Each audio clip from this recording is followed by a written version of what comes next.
Hola. Claudia. Hola, buenas tardes. ¿Cómo está el tiempo por sus lugares de residencia? ¿Llueve mucho, igual que acá en el AMBA? Sí. Sí. No, acá puro viento. ¿Hay alguien de Mar del Plata o de la zona atlántica? Porque dicen que es terrible la tormenta que hay por allí. ¿No? Lucía, ¿vos de dónde sos? De Córdoba. Ah, y están con viento. Bueno, vamos a compartir el Power de hoy. Así empezamos ya con la clase y podemos terminar en horario. Compartir. Vamos a ponerlo en modo de lectura, que ahora creo que sí lo van a poder ver. A ver, lectura acá. Así lo vemos más grande.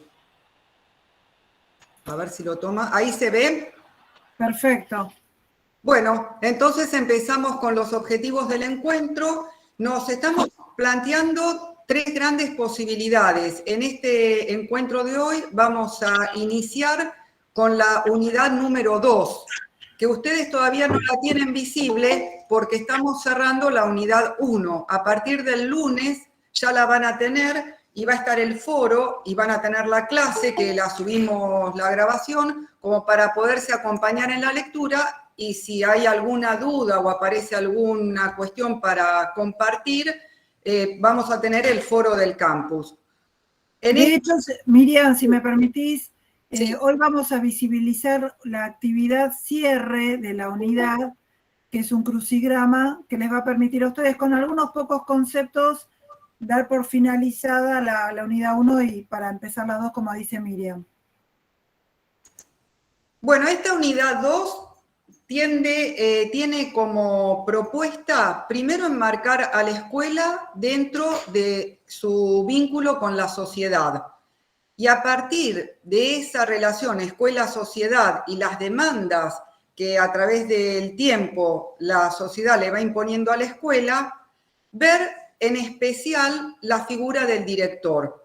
Ustedes saben que nosotros venimos de un sistema que está pensado piramidalmente, que hubo que hacer todo un trabajo para ir democratizando a las instituciones y para ir generando estos espacios de trabajo democrático y en equipo.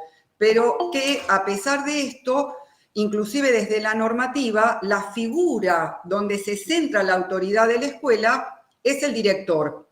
Cuando decimos director, en realidad pensamos en equipo directivo, aunque si miramos específicamente lo que es la legalidad, hace referencia, hay responsabilidades que asume el director o la directora y otras responsabilidades el vicedirector o la vicedirectora. Y están especificadas en nuestra normativa, ya sea a nivel nacional como en cada una de las jurisdicciones. Pero a pesar de esto, nosotros tratamos, si bien hablamos del director, lo pensamos como el trabajo de un equipo directivo, donde hay que, negociar cuestiones y buscar acuerdos, todo esto que se plantea desde esta mirada micropolítica de la institución. Entonces, a partir de esto tenemos tres objetivos. ¿Querés leer vos, Clara? ¿O leo yo? Esto sin audio, Clara. No, sí, me di cuenta, gracias. El primer objetivo es profundizar el análisis de algunos de los desafíos de la gestión institucional actual. Y aclaramos que algunos, porque la gestión institucional actual, pre-pandemia y pandemia, ya de por sí son múltiples. Entonces vamos a puntualizar algunos. En segundo lugar, comprender la figura del director en instituciones educativas atravesadas por lo presencial y lo virtual. Esto sí tiene más que ver con los tiempos actuales, mirando hacia el futuro, ya que la virtualidad o la tecnología aplicada para la enseñanza llegó, entendemos, para quedarse. Y en tercer lugar, tercer objetivo, analizar la definición de proyecto en la gestión del directivo en instituciones también atravesadas por lo presencial y lo virtual. Entendemos que a partir de la pandemia hacia adelante, la institución educativa ya no va a ser definida por lo presencial o lo virtual, sino que va a ser una integración de ambas formas de enseñanza y ambas formas de aprender. Sí, y ustedes ya estuvieron dando cuenta a través del foro cómo atravesaron estos cambios de proyecto, ¿no? De proyectos que estaban pensados exclusivamente de forma presencial, como el año pasado ya los tuvieron que repensar, reacomodar, y bueno, y algunas escuelas pudieron sostener el trabajo por proyectos y otras no pudieron porque, bueno, tiene determinadas condiciones para que esto pueda darse. Entonces, es como que los recorridos son diversos. Empezamos con algunos de los desafíos de la gestión institucional. El primero, que también ya algo estamos trabajando en la propuesta de la lección, es el tema de la inclusión, que con el tema de la pandemia se hizo aún más visible todavía. Pero lo que queremos plantear es que esta problemática de la inclusión social en realidad es uno de los horizontes que tenemos en la educación, uno de estos desafíos que están permanentemente y que se trata de avanzar, pero en realidad a medida que avanzamos aparecen complejidades que hacen que tengamos marchas y contramarchas. En algunos momentos es como que estamos más cerca de alcanzar este ideal de inclusión social y en otros momentos quizás la escuela está un poco más alejada. Yo creo que inclusive por lo que ustedes contaban en el foro, ¿no? Si miramos la situación de la escuela secundaria tiene una historia de obligatoriedad bastante reciente y se estaba trabajando por la inclusión de los jóvenes al sistema educativo. Se venía avanzando en este proceso. Con el tema de la pandemia y esta diversidad de situaciones sociales que tiene toda América Latina, porque en realidad es una problemática que nos excede a nosotros como país. Hay algo de problemática estructural del continente, donde hay una distribución muy desigual de recursos, y bueno, y esto complejizó esta propuesta de inclusión. Cuando hablamos de inclusión, estamos pensando la posibilidad de garantizar los derechos a la educación, que todos puedan acceder al conocimiento. Y en ese todos entra la diversidad de sujetos también que somos. Y en esto, hace un ratito hablábamos con Cintia, ¿no? Todo el tema del trabajo de la integración que se tienen que dar las instituciones.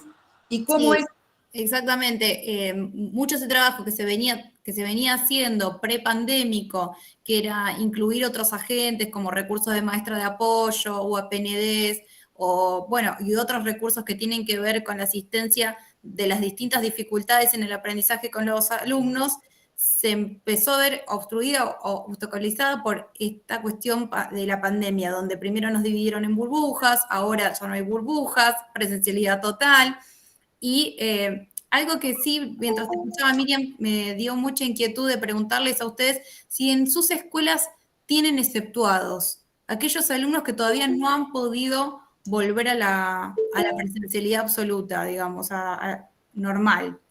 Claro, y que esto desafía este ideal de inclusión social, ¿no? Exactamente. Desde el equipo directivo tienen que conocer estas situaciones para ver de qué manera pueden organizar que estos sujetos también accedan al conocimiento. Eso mismo les iba a preguntar en el foro, que es el que está abierto hasta el 15 de septiembre, porque el tema de los exceptuados en cuanto a la inclusión social es todo un tema significativo, porque al volver a la presencialidad, muchos de los classrooms, que esa es una metodología que se estuvo utilizando en la formato pandemia o este formato híbrido, muchos docentes han dejado de usarlo. Entonces, aquel que queda exceptuado queda excluido del formato escolar. Entonces, fue uno de los puntos que en muchas escuelas todavía se sigue trabajando. Por eso, al leerlo todavía no vi ningún comentario que haya hecho, digamos, en el foro, no se ha nombrado como desafío o dificultad en el proceso de vuelta o los directivos en su proceso de reorganización. Bueno, sí. Bueno, si quieren vayan escribiendo en el chat y así los podemos ir leyendo.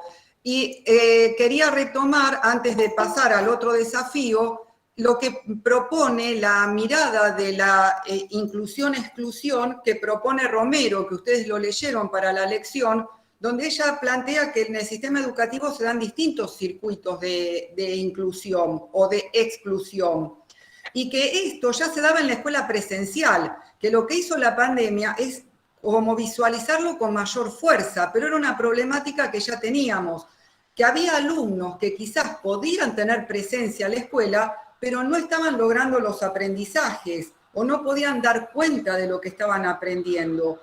Y este es uno de los desafíos que sí el equipo directivo tiene que poder verlo y poder ver qué hace con su equipo de docentes. Porque lo que es la exclusión por el nivel socioeconómico o por el lugar de origen, bueno, ya acá necesitamos, como ustedes muchos plantearon en la lección, esa combinación de lo macro y de lo micro. Es decir, un Estado que acompañe, que dé condiciones, que permita el acceso a determinados recursos y que dé posibilidades de condiciones de vida para que estos sujetos estén integrados, tanto a nivel social como a nivel educativo. Pero hay otra problemática que es interna al sistema educativo y que tiene que ver con esta exclusión, y que es esta no visibilización de sujetos que estando en la escuela no están aprendiendo. Y que esta problemática sí nos pertenece como docentes el poder encararlo. Y se liga con el desafío siguiente, que es el liderazgo pedagógico, porque aquel directivo que realmente puede encarar un rol de liderazgo no quiere decir que sea, digamos, querido por todos o que sea famoso o que estén todos de acuerdo con él, sino que convoque a poder pensar sobre determinadas problemáticas, que convoque a que se tengan que reunir los docentes y pensarlo colectivamente, porque estos son problemas tan complejos que un docente solo no puede dar una respuesta. Quizás es como planteaba Cintia, necesita de otro tipo de sujeto, de docente que acompañe estos procesos, porque hay dificultades en ese aprendizaje que un profesor, por más especializado en su disciplina que esté, no puede llegar a responder. Entonces, bueno, esto no lo puede trabajar. Vamos a suponer, la profesora de matemática, que hay un alumno que no puede conceptualizar determinados procesos o conceptos que quieren transmitir. Acá necesita la ayuda de otro tipo de profesional. Y entonces, esa necesidad de complementarse, de acompañarse, de romper con la idea, ¿vieron que estaba el dicho este que decía cada maestrito con su librito? Esta idea de lo individual, de lo cerrado al aula, que justamente es una de las ideas que necesitamos como desarmar y que tiene que ver también con los significados que se le esté dando a qué es enseñar y qué es aprender. Por eso, en la primera unidad trabajamos esos distintos sentidos de la gestión educativa. Y en esos distintos sentidos veíamos la necesidad de hacer una escuela que tenga sentidos compartidos. Acá esto de pensar el tema de la inclusión y de los liderazgos tienen que ser porque se comparten ideas, se comparten miradas, se comparten la forma en que estamos comprendiendo la realidad. Ahí Juana Edelmira Lamas, ella comparte que se me pareció muy fuerte esa idea de falsa inclusión, ¿no? En realidad exclusión por inclusión, decía, ¿no? Es cierto. Claro, que son esos versus que en realidad se acompañan, que si se da uno no se da el otro y que hay que trabajar por uno de ellos, digamos. Exactamente. Ahí Carolina Alba levantó la mano. Sí. Hola, profesora. Sí, Hola. yo quería hablar de ese tema, que con este tema que usted estaba planteando hay muchas resistencias y justamente me está pasando en una escuela con otra compañera, algo muy evidente, tenemos las dos tercer año y damos físico-química, ¿no? Entonces, la escuela tiene orientación en ciencias naturales, o sea, tienen materias afines, ciencias experimentales, tienen química, matemáticas, biología, etcétera. Entonces, el problema surgió porque una de las compañeras planteó que los chicos llegaban a cuarto, a quinto y que no tenían idea de materias base. y que la escuela estaba débil en ese sentido. Y como que la vicedirectora, que es la que se encarga de la tarea pedagógica, se sintió tocada, entonces le dijo a esta compañera, que es PET de laboratorio, le dijo, bueno, ¿sabes qué? Entonces ahora coordiná vos con todos los docentes y armá, fíjate de coordinar, le dijo, y que concuerden todos y que vayan todos más o menos en orden. Entonces la chica lo hizo, lo hicimos todas, pero la otra docente que está en el otro tercero, hay como una especie de resistencia y los tiene a los chicos de tercer año dándoles sistemas homogéneos y heterogéneos, que es algo muy evidente, muy sencillo, y no quiere darles, yo planteaba que tenían que ver la parte de átomo, que tenían que hacer reacciones químicas, y que es lo que yo estoy dando. Y ella dice, no pueden, no llegan, no, son chicos que no pueden, porque tenemos acá en Chubut mucha gente que viene de la montaña, que viene, hay todo un tema, que tiene las manos lastimadas de estar trabajando la tierra, olor en la ropa, lo juro por Dios, del humo, porque se calefacciona leña, de no poder lavar la ropa porque no hay mucha agua, de no comer, y sin embargo los chicos te hacen los cálculos, cómo conmigo pueden y con la otra docente no pueden. Entonces mi compañera quedó en el medio de la vicedirectora y de la otra docente que le molesta, que no quiere que ella entre a la clase. Yo le digo, claro, le digo, acá hay un problema grave, le digo a mi compañera, de que la directora, la vice, no se quiere hacer cargo del rol que tiene ella, porque como vos no sos autoridad, porque seríamos pares todos, ella se siente molesta. Por ejemplo, a mí no me molesta que vengan a mi clase, pero a esta docente sí le molesta y se siente incómoda. Entonces tratamos de ayudarla, porque no es que no intentamos ayudarla para ir, y te tenés que hacer tiempos, horarios, momentos, y sin embargo no hubo manera. Y la directora es como, la vice es como que se corrió a un lado. Entonces, Carolina, es muy interesante el relato que haces y lo vinculo con el inicio. Todavía no habíamos empezado formalmente este encuentro, pero hicimos mención al texto de Verdicia Ruiz y todas las relaciones de poder que se establecen se establecen en todos los grupos, ¿no? Pero específicamente hablando de las instituciones, esta autora hace un análisis, por ejemplo, de estos vínculos, de estas relaciones de poder, de estos grupos que se van armando. Es interesante que puedas, este relato que estás haciendo, que lo estás viviendo, entendemos, atravesado por la fundamentación, la explicación también que tiene de por qué se procede o se tienen determinadas acciones, ¿no? Sí. Claro, y ella dice que ellos no son capaces. Muchas veces mis alumnos me han planteado y dicen, no, eso es re difícil, célula. Le digo, ¿cuánto tienen? ¿15 años? A mí también me lo dieron a los 15 años, son todos capaces. Y yo, ustedes pueden, les digo. Les hago así. Creo que uno cuando se siente presionado, también por lo menos aprendes lo básico. Es así. Claro. Lo que pasa que escuchándote se me ocurre, ¿no? Que ahí hay varias puntas para tomar, porque un lado es esto de acordar la visión del alumno que están recibiendo y ver si le pueden dar un significado compartido de valorar los saberes previos que traen estos sujetos, pues si ellos, si bien pueden trabajar en el campo, pueden trabajar en la montaña, pueden estar quizás de los procesos naturales, de manera intuitiva tengan ciertos conocimientos que les puedan hacer de puente para poder integrar saberes más elaborados. Y por otro lado... Y han explicitado muchos saberes y los saben, o sea, no es que no pueden porque vienen de la montaña, claro, o porque son pobres o no les gusta además. Por eso a mí me llama la atención. Es una manera de mirar la sociedad, que hay que buscar de acordar en la escuela, bueno, qué mirada se va a tener, ¿no? Es todo un desafío para la gestión esa. La gestión educativa para mí es clave. Yo trabajé también en escuelas de Buenos Aires y me acuerdo haber ingresado a una escuela donde tiraban los vasos de la merienda arriba del techo, hacían juntadas para que no se les tome una evaluación o no entregar un trabajo práctico, y la directora decía, bueno, vamos a ver, entró a la clase y dijo, no, acá no podés exigirles el trabajo. Siguiente año, otra directora hizo bajar todos los vasos de arriba. Empezaron todas las reglas, tienen que hacer caso, y la escuela empezó a funcionar de un momento a otro de manera increíble. Los chicos nos entregaban los trabajos, era otra escuela. Y ahí lo tengo muy presente el cambio.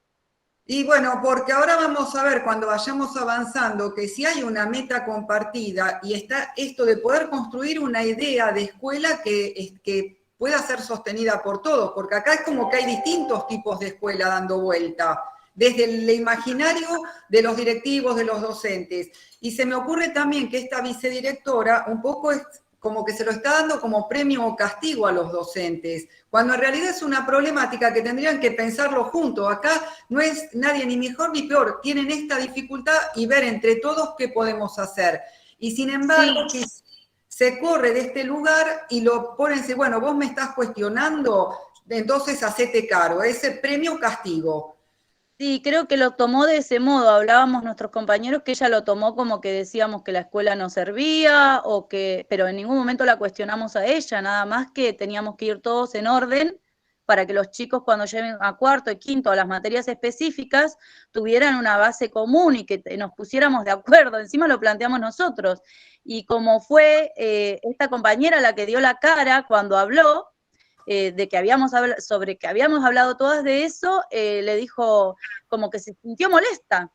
Claro, No sé. muy interesante como situación particular para analizar. Y ahora, en relación a esto de los contenidos, que ahora les va a contar Clara un poco el tema de todo lo tecnológico, la pandemia puso bien en evidencia que tenemos diseños curriculares abarrotados de contenidos, que no se puede enseñar todo eso en un año, que hubo que seleccionar, que hubo que hacer recortes. Y bueno, de eso tenemos también que aprender y decir, bueno, si durante un año pudimos hacer selección, ahora aunque volvamos a la presencialidad, ¿qué se va a priorizar? ¿Y de qué manera? ¿Y cómo lo graduamos? Esta es la propuesta de escuela. Decir, bueno, primer año, de todo esto, ¿qué va a haber? Encima, que hay alguien que lo dijo también en la lección, que el hecho que la escuela sea ciclada favorece esta integración, porque podemos pensarnos como el ciclo básico, donde hay 3 años para alcanzar la construcción de determinados contenidos. Entonces, ¿por qué dar todo en primer año?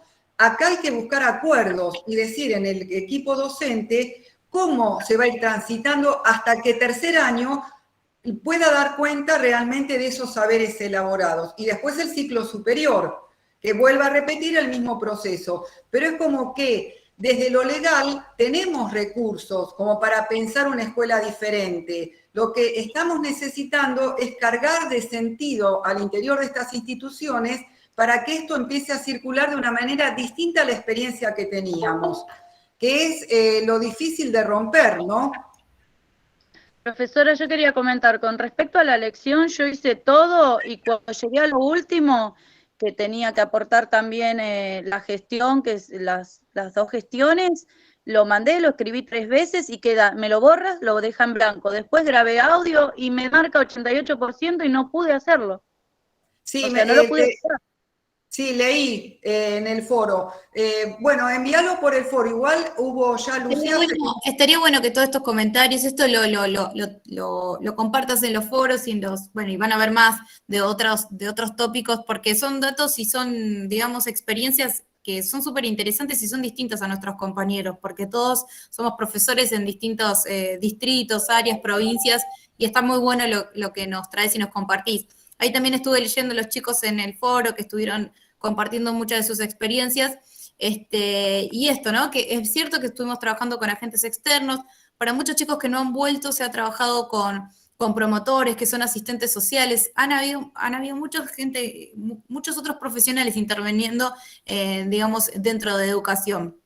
Así que, bueno, mientras que entramos en esto de cómo se trabajó con los exceptuados, le doy la intro a Clara, de cómo se relacionó esto, el contenido, la enseñanza, más la tecnología con los classrooms, a ver cómo en esta prepandémico y pospandémico seguimos trabajando.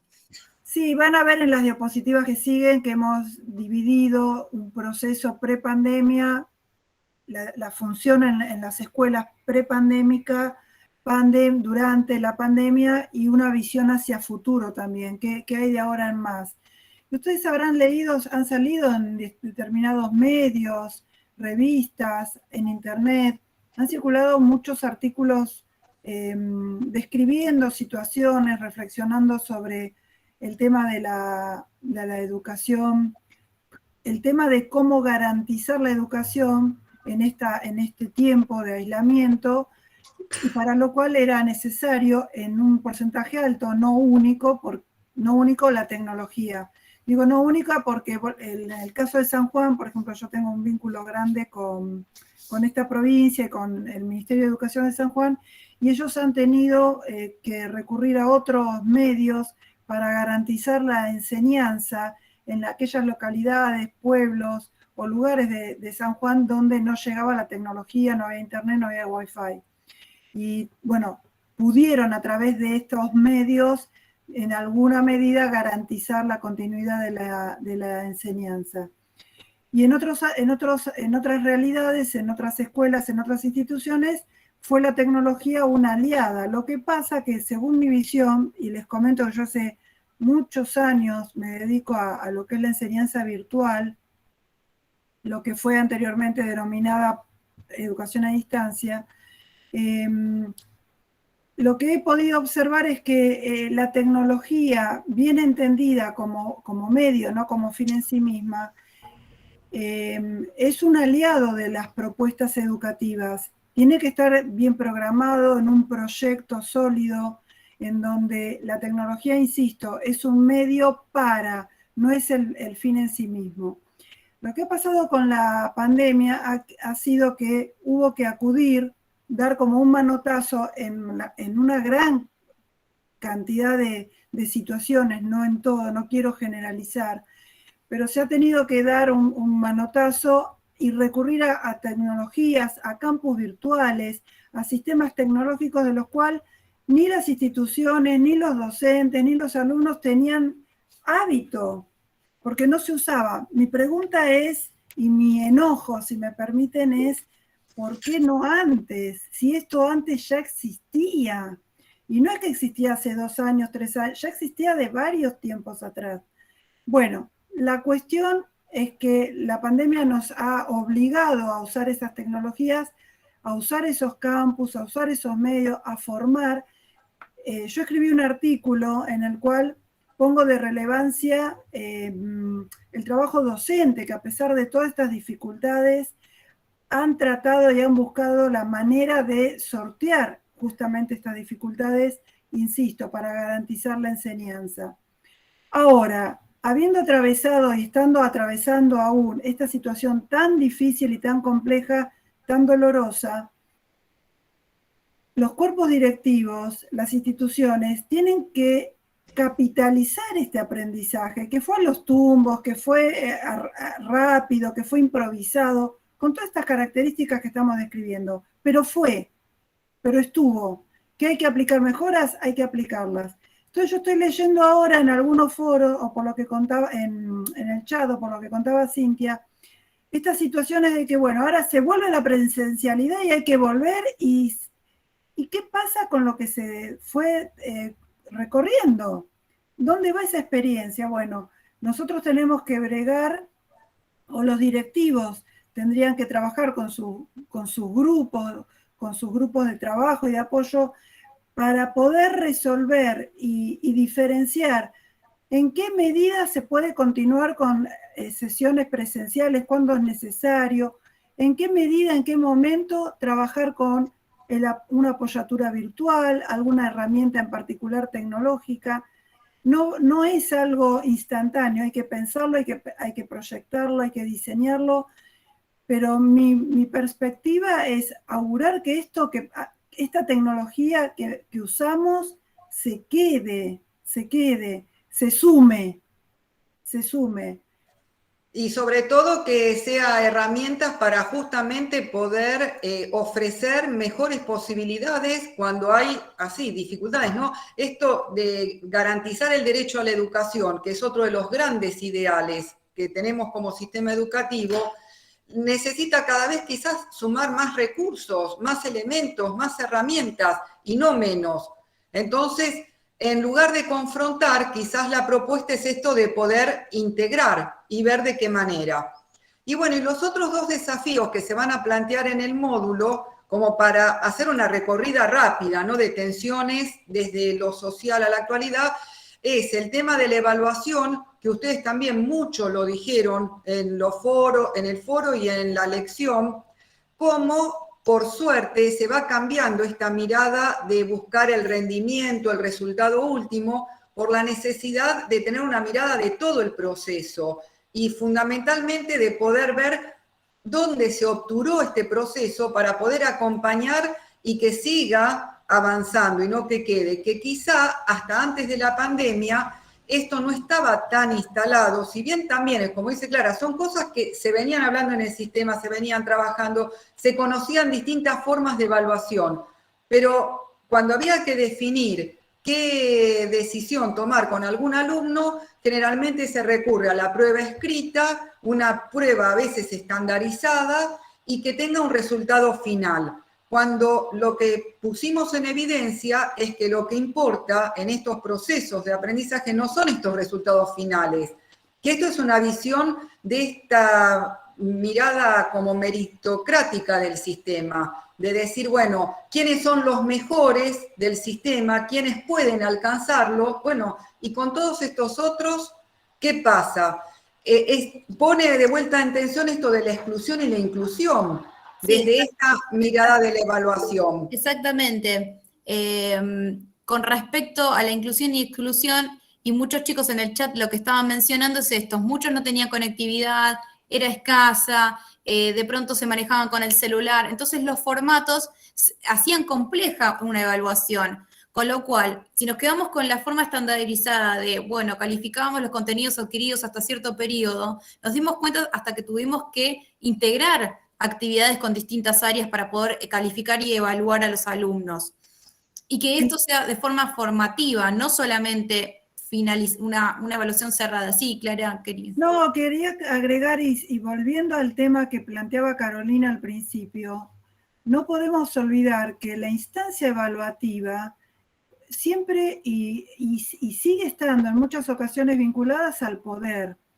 Entonces, quien evalúa es quien tiene el poder sobre, o cree que tiene el poder sobre el otro. Y ahí vienen los desajustes con lo que es la verdadera evaluación. La evaluación vista como proceso, también como final, pero es una consecución de etapas, y en cada una de esas etapas y de esas miradas hay que ir poniendo atención y trabajando según los resultados de ese proceso. E ir modificando esta visión de evaluación como autoridad, como poder más que como autoridad. Sí, o sea, como una instancia más de aprendizaje, en vez de como resultado final inacabado, sino que es un paso más, es un proceso más.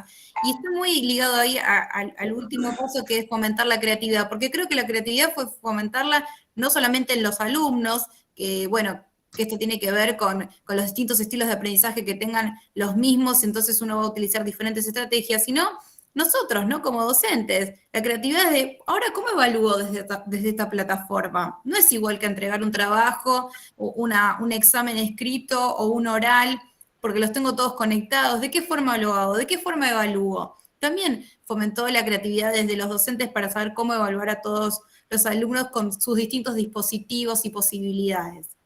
Porque además la evaluación evalúa al propio docente, o sea, con la misma evaluación se evalúa al alumno, pero los resultados que van obteniendo estos grupos de alumnos también hacen, según la lectura y la capacidad de lectura que se tenga, para evaluar al propio docente o al propio equipo directivo.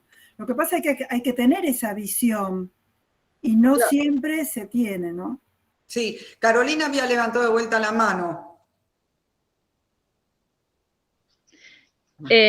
Sí, yo quería comentar con respecto a lo que estaban hablando, que en una de las escuelas empezaron como a pedirme integradores para los chicos del año anterior que no habían podido participar porque no tenían conectividad o porque no tenían computadoras, nada. Entonces nos pedían integradores, y yo estaba como que, uy, estoy cursando todas estas materias, más los cursos que tengo, y armar un integrador no es fácil porque justamente lo que comentaba Cintia, me tenía que poner a pensar, o sea, porque por un solo trabajo vos tenías que cerrarle la nota del año anterior, eso es lo que nos están exigiendo. Entonces, yo lo que me puse a pensar era, ¿qué elijo? ¿Qué hago? Porque ¿cómo voy a saber yo si el chico lo pudo hacer bien? Después me comentaron que había un profe que los iba a ayudar, como que les estaba haciendo una especie de asistencia para las materias que ellos no habían podido acceder a hacer. Entonces, como bueno, mi orientación es biología y química, se me ocurrió hacer una serie de experiencias con materiales que pudiesen hacer y recrear incluso en la casa, sencillas en relación por ahí al cuerpo, y que pudiesen explicarlo ellos, que no tenga, o sea, la verdad que fue difícil, estoy esperando a ver cuál es el resultado.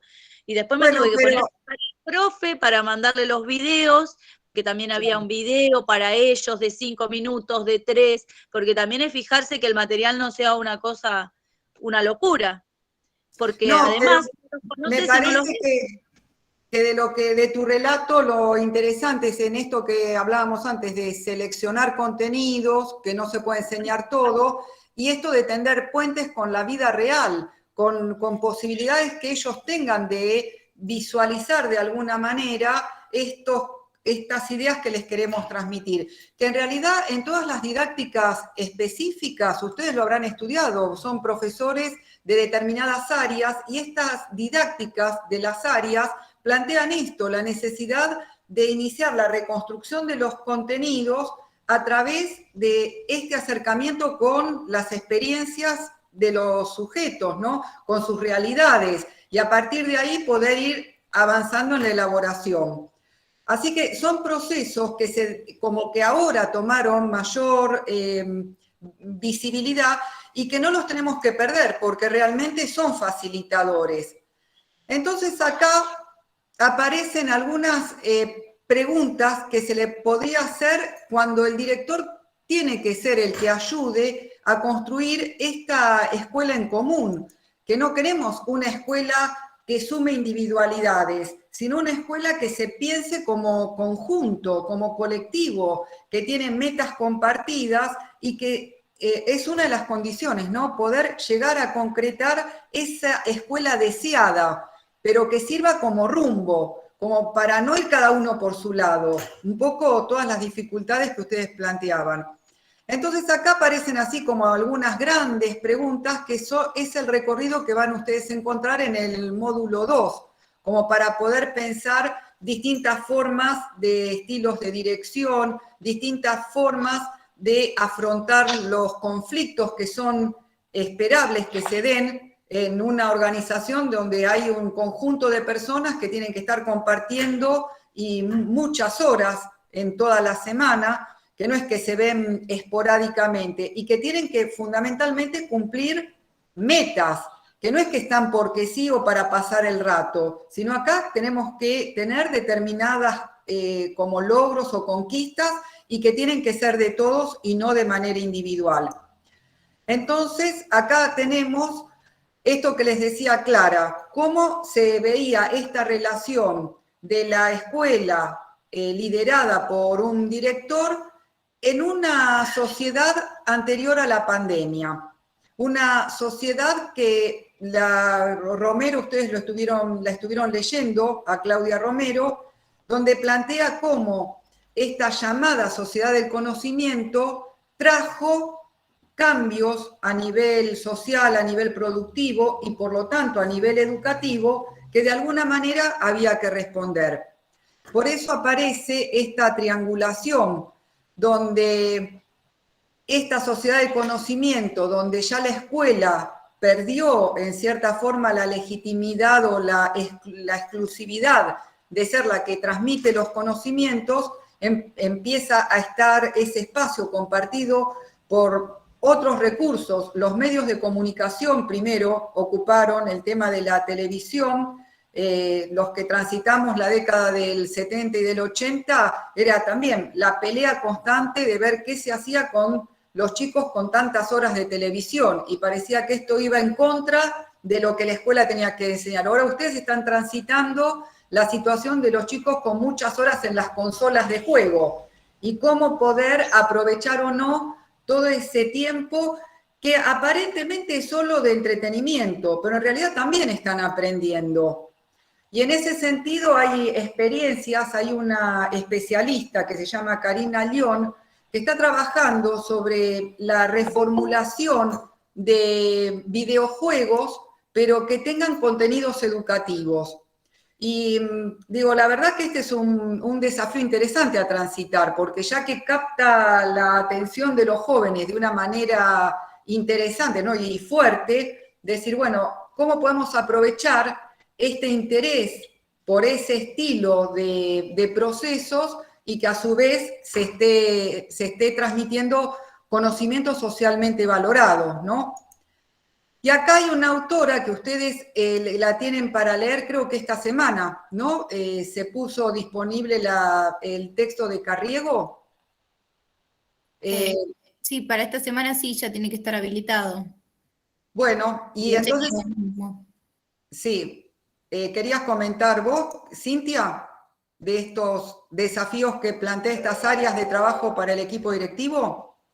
No, plantealo vos porque estoy cortando, por eso apagué la cámara y tengo miedo que se me corte Bueno, el camino. Estoy Bueno, ustedes van a tener la posibilidad de acceder a un texto que es de Cristina Carriego, que es doctora en educación, es argentina, y donde ella plantea áreas específicas de trabajo para el equipo directivo.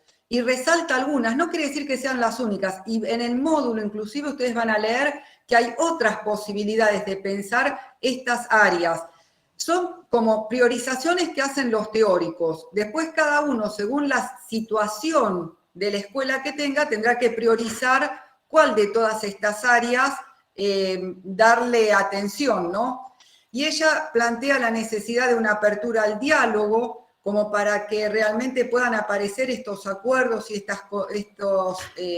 estas metas compartidas, la necesidad de un liderazgo pedagógico, y que en esto era lo que decíamos también en los desafíos anteriores, ¿no? Que, a ver, el líder no es el que tiene a todos con acuerdo, que todos lo quieren y que todos lo siguen, sino que en la situación en la que está es el que da mayor seguridad, sirve de ejemplo y puede ofrecer una alternativa para afrontar esa situación de alguna manera. Y entonces, a partir de la propuesta de este sujeto, los demás se encaminan tras de él y aceptan y empiezan las negociaciones. Esto plantea que el liderazgo no está restringido a una única persona, sino que es algo móvil y que el líder puede ser líder en una situación porque así se lo solicitan, inclusive el líder no es que se designa el líder, es los otros lo eligen y lo ponen en este lugar y bueno, acepta estos desafíos, pero que después en otra situación puede ser que sea otro y que a veces puede ser que esté comandado por el equipo directivo o a veces, como vos contabas, Carolina, que sea un profesor, pero ese profesor tiene que estar como, digamos, legitimado por el poder formal, que es el del equipo directivo. Entonces, el equipo directivo delega en este sujeto porque tiene las condiciones, porque tiene la propuesta, tiene la visión de lo que hay que hacer, que sea el que oriente a todos los demás. Pero esto no lo corre de su lugar también del liderazgo. La necesidad de la autoevaluación, como decía Clara cuando hablaba en esta posibilidad de apertura, de poder mirar nuestros propios procesos y aceptar que hay cuestiones que quizás todos tenemos algo para modificar, para cambiar, para mejorar, y que es necesario tomar conciencia de estas situaciones. Por eso dice conciencia de las posibilidades y límites. Esto sería de cada uno de los sujetos que hacen a la institución, que podamos conocernos, saber qué fortalezas estamos teniendo y cuándo necesitamos hacer ajustes y quizás recurrir hasta inclusive a otros sujetos. No sé si hay algún comentario, Clara, en el chat o ya vamos a la próxima, que es para pensar un poco la situación actual. No, dice Alejandra, sí, profe, cuando realicé mis prácticas presencié la diferencia, entre comillas, que hacían con una alumna en particular. Fue 2 años antes de la pandemia. En mi caso, en cada clase que me tocaba estar presente, yo buscaba la manera de incluir también a ella, a pesar del, entre paréntesis, diagnóstico, entre comillas, diagnóstico que me dieron. considero que tanto los directivos como así también nosotros los docentes debemos formar un equipo. Claro. Sí, esta es la idea de poder pensarnos en forma conjunta y también aceptar esto. Decir, si yo no puedo ofrecer alternativa, plantearlo y poder decir, en esta situación no encuentro cómo abordarla y que otros ayuden a pensar también y que no sea una responsabilidad individual, porque esta es la escuela la que se está jugando. Si el alumno logra los resultados y sale digamos, promovido de la escuela que los alcanzó, bueno, es la escuela la que lo logró. Acá no hay individualidades. Y si no lo puede, también es acá la escuela como colectivo la que se está jugando. Y bueno, y en esta época, el año pasado, con este corte abrupto que tuvimos de la presencialidad, creo que aparecieron todas estas demandas y que ustedes también fueron dando cuenta en el foro de estas situaciones. Yo les voy a cambiar el orden y me gustaría empezar primero con la necesidad de reconectar con los alumnos, que fue como el primer desafío. Y yo digo, ¿cómo esto puso en tensión la misma definición de institución que da la sociología? Porque la sociología dice que hay una institución cuando se encuentra en un espacio físico un conjunto de personas que realizan una determinada función. Y acá no nos podíamos encontrar, y sin embargo la escuela estuvo, porque eso fue lo maravilloso que hicieron ustedes, todos los docentes, ¿no? De poder sostener este vínculo pedagógico sin tener el lugar específico de encuentro. Y acá todos los desafíos que atravesaron en poder conectar con sus alumnos y cómo ahora nos queda el gran desafío en función de esta inclusión de seguir conectando con aquellos que realmente tuvieron las mayores dificultades y que no pudieron ni estar el año pasado y quizás no estar mucho este otro año, ¿no? Después esta necesidad de priorizar, y acá viene también estos distintos sentidos de priorizar. Lo más fuerte fue pensar en los contenidos. Bueno, ¿qué enseño de todo esto? En un tiempo menor de clase, en una menor posibilidad de encontrarme con los alumnos, en menores explicaciones, porque los chicos también estuvieron mucho más solos en estos trayectos. Y sin embargo, se pudo hacer recorridos, y hay distintas experiencias y hay algunos, ya empiezan a ver, así digamos, registro de experiencias que realmente fueron sumamente interesantes y que dieron cuenta que los aprendizajes estuvieron. Entonces, esta necesidad de volver a ver el currículum y la didáctica fue un poco lo que planteaba Carolina, ¿no? Cómo volver a pensar cómo lo enseño, de qué manera, cómo propongo estos contenidos. Y después la necesidad de trabajar con esta desigualdad y multiplicar las propuestas, que fue todo un desafío y sigue siendo. Porque, a ver, docentes es uno con 40 alumnos. Esto alguien también lo puso en la lección, cómo pone en tensión esta visión y esta organización del sistema que es el grado único, con un único docente, pero que son muchos sujetos que responden a este docente, que todos tienen que ir al mismo tiempo aprendiendo, que todos tienen que lograr estos mismos resultados cuando estamos dando cuenta por todos los lados, digamos, que no son estos los procesos que realmente se van a decir. Esta idea de la homogeneidad de la escuela que nos transmitieron, cómo se volvió a poner en tensión y cómo necesita ser repensada. Entonces, esto es todo lo que ya se transitó con todos los dispositivos o no que se pudo contar. ¿Qué podemos...?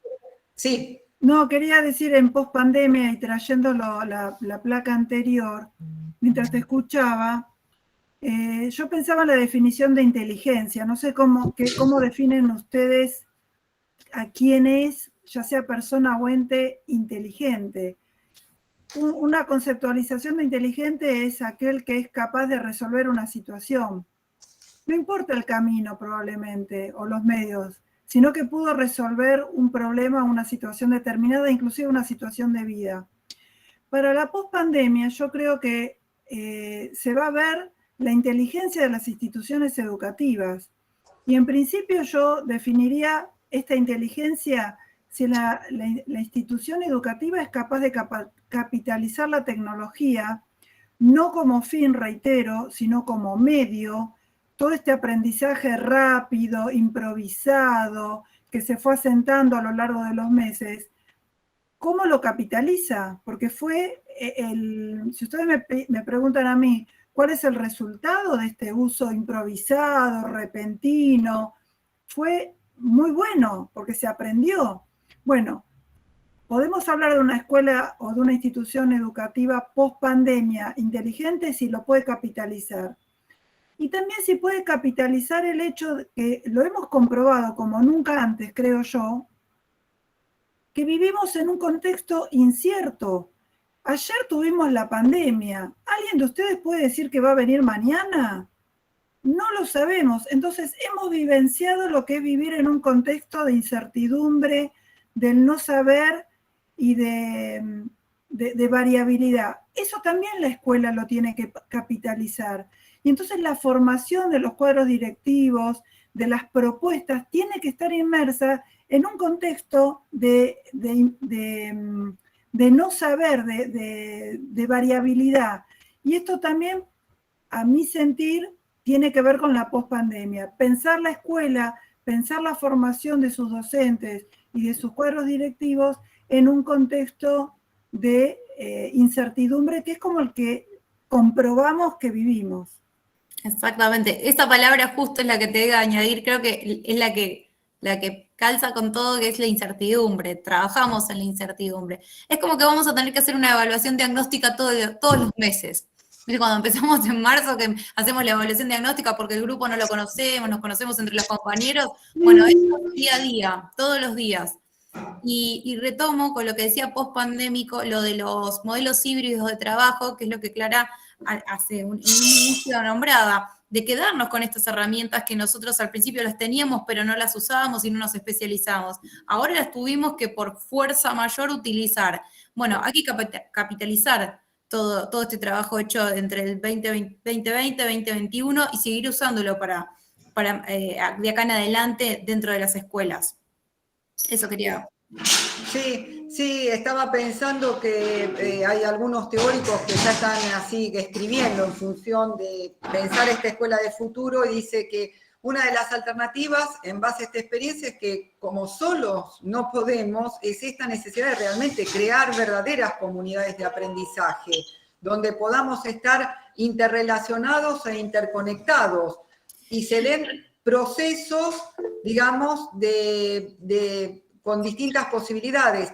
Inclusive hasta se pensaba para los grados, digamos, los años superiores, por ejemplo, los últimos de primaria, la escuela secundaria, la posibilidad de pensar quizás trayectos donde parte lo puedan definir los propios sujetos, se acceden a la tecnología y pueden planificar inclusive parte del recorrido que quieren aprender, no necesariamente todo tan definido. Claro, exactamente. En lo que es secundaria del futuro, y aclaro esto capaz para algunos de los profes que trabajan dentro de lo que es CABA, se está pensando esto, trabajar por áreas de exactas, de comunicación, dentro de cada uno están todas las materias, pero se trabaja de forma integral, y esto ya se está comenzando a trabajar en los primeros y segundos años. Claro, Erika, perdón, no, porque Erika tiene levantada la mano. Perdón, no la vi acá. Erika y Carolina. Sí, yo lo que quería decir era que está bien, es muy buena la experiencia, hay cosas positivas para rescatar, pero también nosotros, por ejemplo, acá en Misiones ya volvimos a la presencialidad por burbuja, pero es muy difícil sostener la virtualidad. Es muy difícil sostener las actividades virtuales por la cantidad de carga horaria presencial que tenemos. Entonces yo digo que también, tanto a nivel micro, como se dice, y macro, hay que sentarse a pensar eso, cómo llevar a cabo. Porque no es fácil. No es fácil, a mí me cuesta. No es fácil, porque además el prejuicio que he vivido muchos años, por eso hablo desde la vivencia, el prejuicio de que un sistema virtual o aprender a distancia o enseñar a distancia es más fácil, es de segunda calidad. Y todo lo que tiene que ver con la formulación de un proyecto que incorpore tecnología como medio y no como fin, requiere planificación, requiere inversión, requiere formación. Por eso no es fácil, por eso no fue fácil, porque no fue prender una computadora, tener o no tener wifi, es mucho más. Inclusive es ver la didáctica que se usa a través de esos medios. Es muy complejo. Es muy difícil, Erika. Yo te escucho y digo... Sí, yo creo que también lo que Erika plantea es que trae cambios también desde lo que es la condición laboral del docente. Porque si pensamos estos distintos momentos, bueno, entonces, a ver, va a haber una carga horaria presencial y una carga horaria virtual, digamos. Pero entonces también, desde lo que es la política educativa, los gremios educativos, todos nos tenemos que juntar y pensar cuál es la escuela que vamos a volver a formar. La familia está inmersa en este cambio también. Sí, o sea, muchísimo. Pero no por lo complejo que es, no hay que hacerlo, ya que atravesamos esto, ¿no? Sí, Carolina también había levantado la mano. Sí, acá en Chubut, con respecto a lo que decía Erika, lo que hicieron fue, ahí se me fue,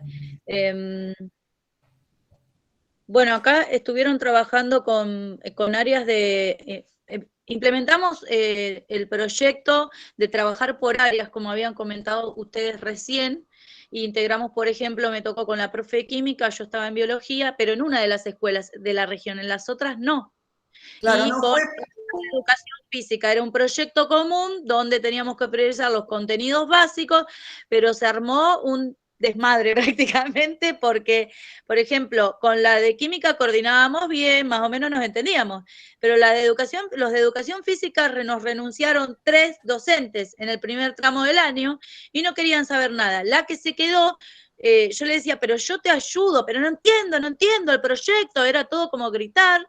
Y decía, pero yo no voy a dar biología, ¿por qué tengo? Y yo le decía, pero sos de educación física, ¿cómo no conoces el contenido de biología? No es que vos tenés que dar el contenido de biología, vamos a atravesar a través de la parte de salud, alimentación, para poder unirlo con química, para poder unirlo con los sistemas del cuerpo humano. Entonces yo les doy el aparato locomotor, les digo los músculos, y les hago en una pregunta, mientras vos cuando vas en la presencialidad, cuando los podés ver, les das salto, lo que sea, y que ellos puedan interpretar el conjunto de cosas que pensaron. Pero ella se negaba y se cerraba, terminó en una discusión con los directivos, no hubo manera, así que terminamos solas, llevando el proyecto, porque la idea era amortiguar con los chicos la cantidad de horas frente a la computadora, porque estresa, porque estábamos nosotros sobrecargados también, entonces se empezó a trabajar por estos trayectos que están buenísimos en realidad, pero bueno, a veces hay resistencias también y nunca sabes dónde te la vas a encontrar. Es difícil. Claro, ahora en la última presencialidad, lo que decía Erika, pasa lo mismo. Una hora nos dicen, bueno, vení, cumplí el horario hasta acá. Esta hora en realidad te la dejamos porque vos te tenés que seguir ocupando de la virtualidad porque hay padres que no los quieren mandar porque tienen miedo del COVID. Porque por ahí hay alumnos que sí pueden llegar a la escuela, que sí tienen conectividad, pero que siguen, hay padres que tienen miedo. Entonces, tenemos que ejercer como doble función, no, o triple, porque lleva mucho tiempo. No me digan que con una hora podemos armar para cada curso de cada escuela que tenemos todas las actividades. En realidad no alcanza, es como hay una sobrecarga. Claro. Sí, hay condiciones de trabajo que van cambiando y que se van a tener que ir ajustando, reviendo y repensando. Y en esto, bueno, ustedes también, todos los que lo estamos viviendo, tenemos parte de llevar también estas preocupaciones, ¿no? A los distintos lugares que correspondan. Yo quisiera avanzar con esto que están trayendo también ustedes, con el tema que van a leer en el módulo, en cuanto al poder, que Clara ya lo planteó también, y que en este caso está centrado en la figura del director.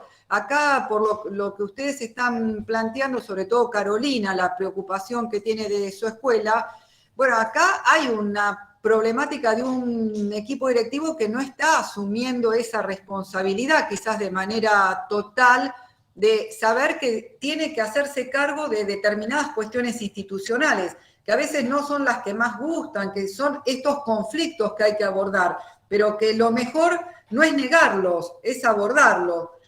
Y ustedes van a leer que este poder que se da en todas las instituciones, que no está centrado solo en una persona, sino que el poder en realidad está en esos vínculos institucionales que se tejen. Y que si bien formalmente, por eso dice acá, el director tiene una autoridad formal, porque concursó, está designado y legalmente le corresponde ocupar ese cargo, muchas veces no es el que ejerce el poder, pero el poder entendido como esta posibilidad de incidir sobre los demás para alcanzar las metas que deseamos. Esta posibilidad que da de poder incidir sobre las propuestas, las conductas, las respuestas de los otros sujetos. Para eso se tiene que detentar el poder. Y que esto también es la responsabilidad que se asume. Entonces, en esta autoridad formal que tiene el director, que legalmente le corresponde y que tiene, como les decía antes, desde las políticas educativas, el rol está especificado y lo hacen cargo el responsable de determinadas cuestiones, también tiene que haber un reconocimiento de cómo él ejerce ese rol, cómo lo desempeña, y que entonces ahí sería esta otra autoridad funcional que en sí es la que le reconocen los que lo siguen o los que están trabajando junto con él, porque reconocen que sabe de su función, que se hace cargo de las responsabilidades por las cuales está en el lugar que está y trata de orientar. Y acá viene esto de complementarlo con el liderazgo pedagógico. Muchas veces puede ser que el director no tenga la posibilidad de orientar a este grupo de sujetos, pero sí tiene que saber quién otro de la institución le puede dar respuesta. Y aquí entonces poder delegar. Vamos a suponer lo que planteaban al principio de estos alumnos que están exceptuados o que tienen dificultades de aprendizaje o que tienen necesidades educativas especiales. Muchas veces nosotros no sabemos de estas didácticas, no sabemos de estas adecuaciones curriculares. Y bueno, no lo sabemos. Entonces, pero ¿a quién otro de la institución recurrimos para poder orientar a estos docentes y que puedan tener una propuesta educativa que los incluya? Esa sí es la responsabilidad del equipo directivo, cuando ejerce un rol con idoneidad.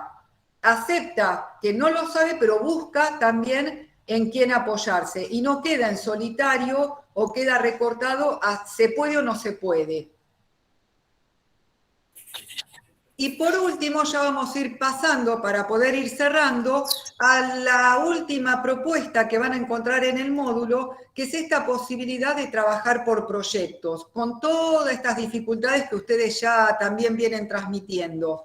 Pero este tema de proyecto lo vamos a retomar en la próxima unidad, así que acá es solo una aproximación que vamos a hacer de lo que es un proyecto. Y fundamentalmente lo que queremos resaltar, que lo que da la posibilidad de tener un proyecto educativo, un proyecto educativo institucional en el que se reúna un conjunto de propuestas de enseñanza, es esto, que no queden cuestiones así individuales o separadas o recortadas, sino que todas estas propuestas van a estar encaminadas hacia una misma meta, que el tipo de alumno que se quiere formar, el tipo de digamos, los contenidos que se quieren priorizar están compartidos, no quedan exclusivos para algún docente, y que entonces algunos trabajan por una visión de alumnos y otros trabajan por otra visión de alumnos, un poco lo que planteaba Carolina en un principio, ¿no?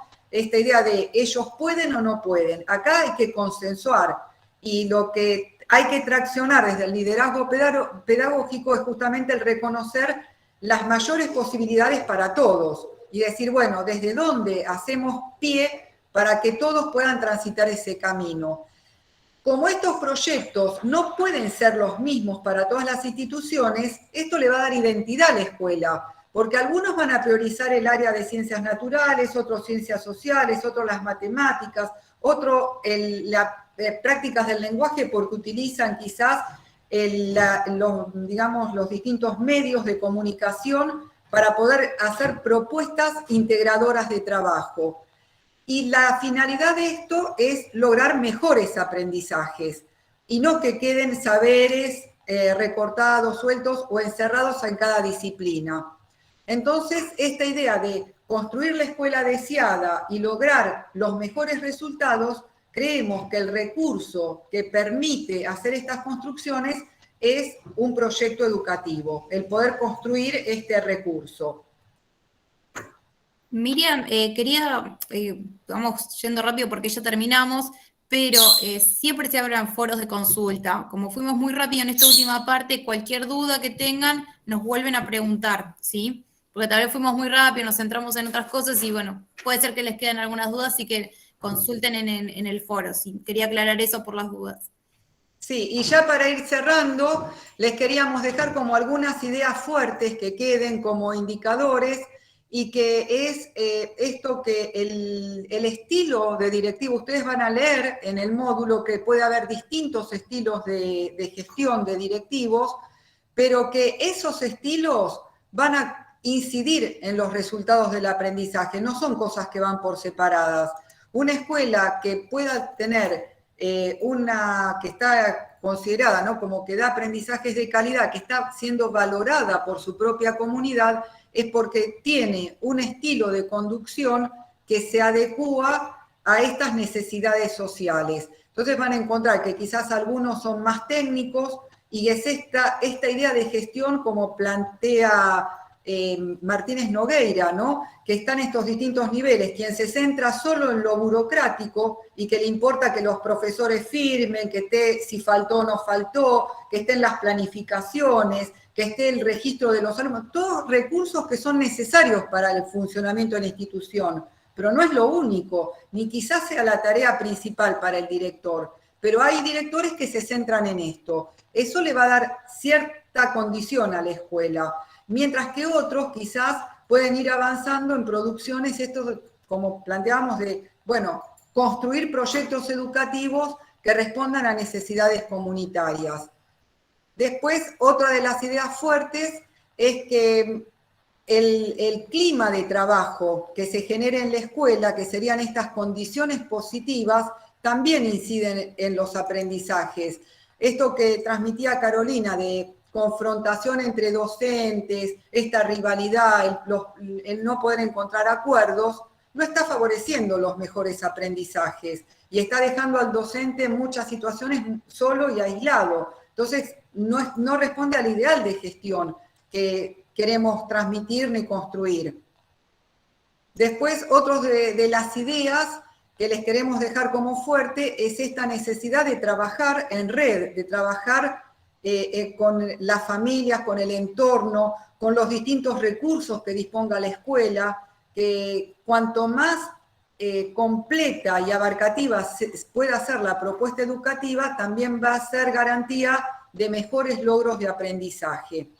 Y por último, que la construcción de la autoridad escolar, la verdad que es un desafío que se tiene que dar cada uno de los días. No es que hay un director y ese director ya porque está en el lugar designado tiene todo definido, digamos, y liberado, sino que cada día con su presencia en la escuela, la semana que viene les vamos a ofrecer una lectura de una carta para un director donde se le pide que realice determinadas cuestiones, ¿no? Y una es esta, estar en la escuela, recorrer la escuela, escuchar a sus docentes, y cómo todo esto define también al estilo de gestión y a la calidad de los aprendizajes.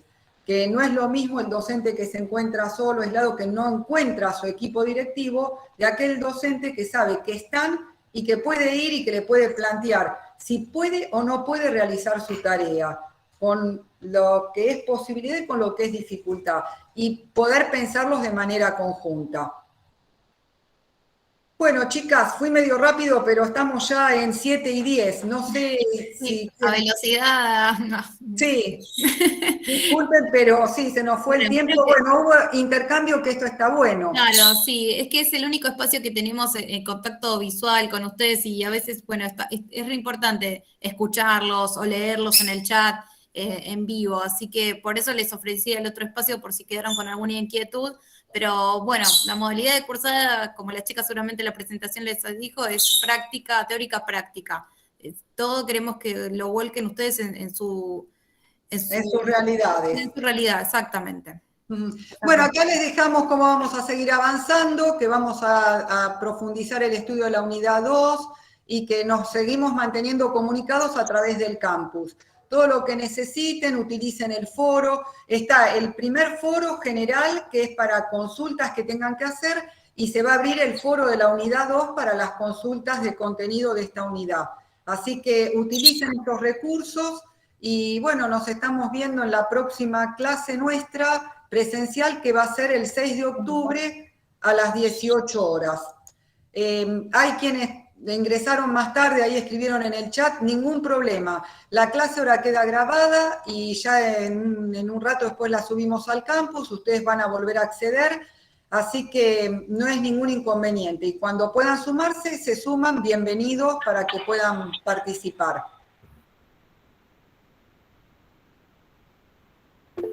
Bueno, los vamos saludando a los que van por el chat. Gracias a todos por estar presentes. Adiós. Profe, Vamos a grabar entonces. Chao, chao. Sí, Miriam. Chao, chao. Chao, hasta luego, nos vemos. Chao.